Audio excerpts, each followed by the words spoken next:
एक बार ब्रज में ये बात फैल गई कि आज की रात बहुत भारी चंद्र ग्रहण लगने वाला है।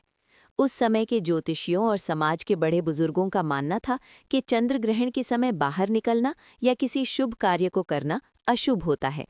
राधा जी के घर वाले भी इस बात को लेकर चिंतित थे और उन्होंने राधा को घर से बाहर निकलने के लिए सख्त मना कर दिया था।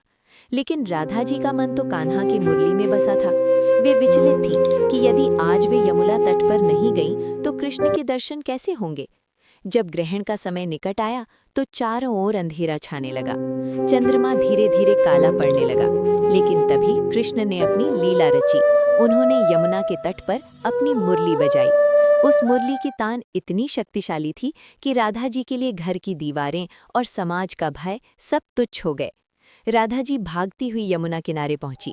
वहां उन्होंने देखा कि पूरा ब्रज अंधेरे में डूबा है, लेकिन जहां कृष्ण खड़े थे वहां एक दिव्य प्रकाश फैल रहा था।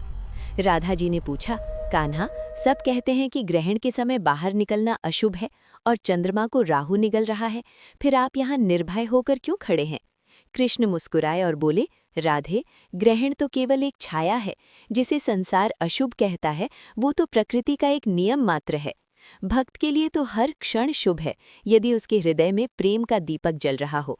कृष्ण ने राधा जी को समझाया कि जैसे चंद्रमा पर ग्रहण लगने के बाद वो फिर से अपनी पूरी चमक के साथ बाहर आता है, वैसे ही मनुष्य के जीवन में भी दुखों और संकटों का ग्रहण आता है। लेकिन जो व्यक्ति ईश्वर पर विश्वास रखता है, उसका आंतरिक प्रकाश कभी कम नहीं होता। उस रात ग्रहण के उस अंधेरे में भी राधा और कृष्ण की रासलीला हुई। उस दिव्य प्रेम के सामने ग्रहण का अंधकार फीका पड़ गया।